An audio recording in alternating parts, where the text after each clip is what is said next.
औज़ुबिल्लाहिमिनश्शैतानिर्रजीम बिस्मिल्लाहिर्रहमानिर्रहीम। My name is Talha Najeeb और आप सबको वेलकम करता हूँ अपने चैनल पे।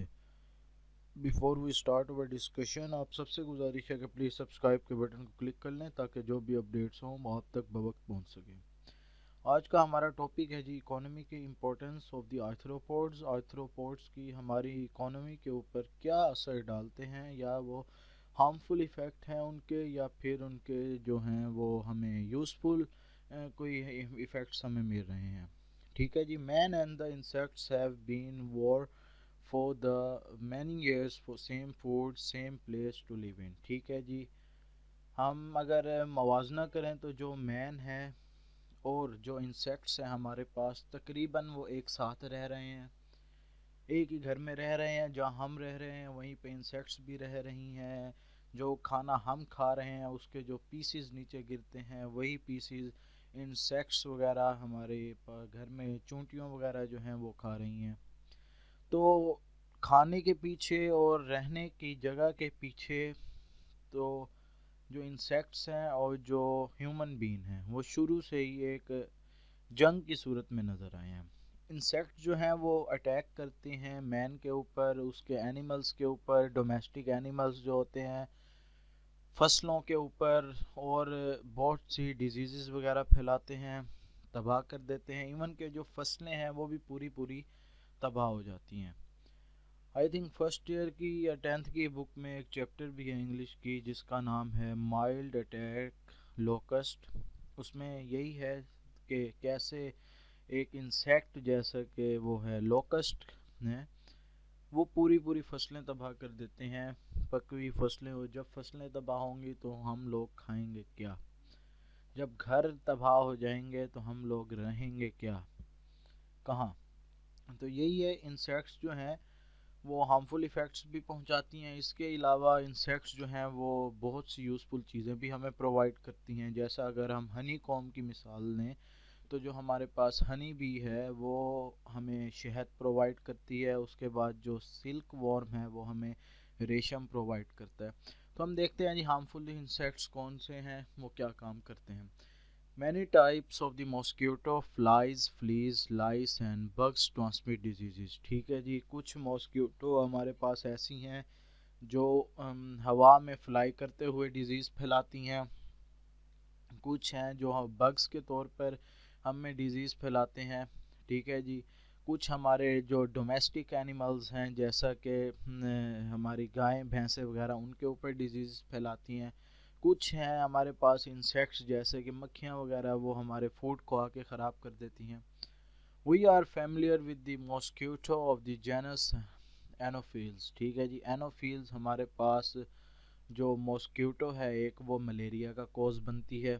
ठीक है जी। जो हमारे पास मलेरिया है वो किससे ट्रांसमिट होता है जी? वो हमारे पास एनोफिल्स की जो है स्पीशी एक, उसके ज़रिए ट्रांसमिट होता है। क्यों ट्रांसमिट होता है? क्योंकि वो प्लाज्मोडियम कंटेन करती है और वो हमारी बॉडी के अंदर जो प्लाज्मोडियम है वो ट्रांसमिट कर देती है। नेक्स्ट है the tsetse fly of the African countries transmit the trypanosoma. ठीक है जी। जो हमारे पास एक और फ्लाई की स्पीशीज़ आ जाती है जिसका नाम है जी हमारे पास टसी टसी। ये अफ्रीका के अंदर पाई जाती है, अफ्रीकन कंट्रीज़ के अंदर, और ये ट्रांसमिट करती है जिस क्या चीज़ ट्रांसमिट करती है? ट्राइपानोसोमा को, जो कि कोस करता है हमारे पास स्लीपिंग सिकनेस और बहुत सी skin disease. The common house fly carries the disease causing organisms to contact. Common house fly हमारे घर में जो मक्खियाँ वगैरह फिर रही होती हैं वो क्या है जी? कहीं से अगर किसी गंदी जगह पे बैठ के आए हैं, हमारे फूड के ऊपर आ गए हैं तो वो फूड को भी ख़राब कर देते हैं। उसके बाद दूसरी डिजीज़ भी हैं, कोलरा वगैरह हो गए, हेपेटाइटिस वगैरह हो गया। तो ये भी डिजीज़ जो हैं वो इंसेक्ट्स या फ्लाइज वगैरह कोस करती हैं। अब कुछ स्पीशीज़ हैं हमारे पास जिसका नेम है ट्राइपानोसोमा, जो कि कैटल्स के अंदर जो है वो डिजीज़ कोस करती हैं। कुछ ऐसी इंसेक्ट्स भी हैं जो कि अंडे देती हैं, किसके ऊपर? फ्रूट्स के ऊपर। और दूसरी हमारे पास जो कमर्शियल क्रॉप्स हैं जैसा कि शुगर केन हो गया, मेज़ हो गया, कॉटन हो गया, जो या फिर वेजिटेबल्स वगैरह।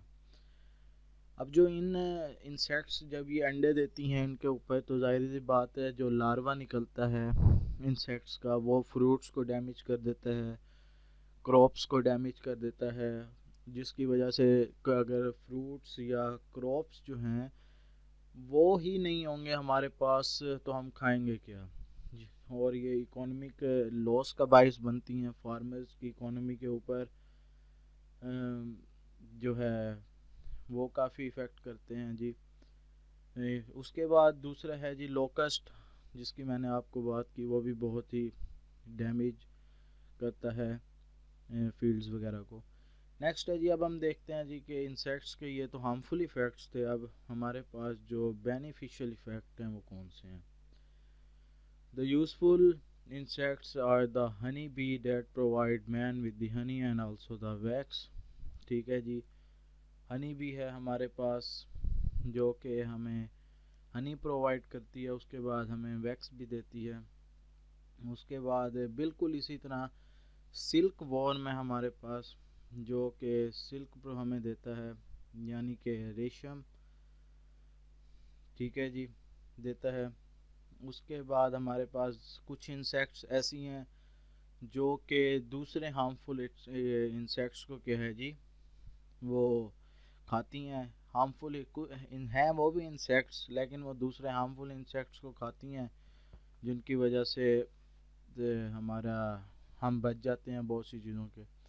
कुछ ऐसी इंसेक्ट्स भी हैं जो कि स्कैवेंजर्स हैं और वो खा जाती हैं डेड एनिमल्स को, या फिर जो हमारे पास ख़राब फ्रूट वगैरह हो जाते हैं। अगर वो इंसेक्ट्स ना हो हमारे पास तो डेड एनिमल्स की बॉडी डिके ही ना हो, वो वहीं पे ही स्मेल कर दे एनिमल्स की बॉडी, या जो वेजिटेबल्स या फिर फ्रूट्स हैं वो स्मेल मचा दें। Insects larva source of food for the fish. ठीक है जी, जो इंसेक्ट्स के लार्वा होते हैं यानी कि एग के बाद जो उनकी दूसरी स्टेज है लार्वल स्टेज, वो फिश के फूड के ऊपर भी के तौर पर भी काम करती हैं। जैसे बहुत से वॉर्म है, अर्थ वॉर्म जैसे है, उसको हम फिश कैचिंग के लिए, मछली पकड़ने के लिए यूज़ करते हैं। तो ये तो जी हमारे पास इकोनॉमिक इम्पोर्टेंस थे, हार्मफुल इंसेक्ट्स इफ़ेक्ट थे इंसेक्ट्स के और बेनिफिशियल इफ़ेक्ट्स थे इंसेक्ट्स के। तो ऐसे कोई इसमें समझने वाली चीज़ नहीं है, हम सब इनके बेनिफिट से भी वाकिफ़ हैं और तकरीबन ही हार्मफुल इफ़ेक्ट से भी वाकिफ़ हैं। अगर फिर भी आपको कोई बात समझ ना आई हो तो हमसे कांटेक्ट कीजिएगा, इंशाल्लाह आपकी कन्फ्यूजन ज़रूर दूर की जाएगी। आज के लिए इतना ही काफ़ी है, अपना ख्याल रखिए, घर वालों का ख्याल रखिए, अल्लाह हाफिज़।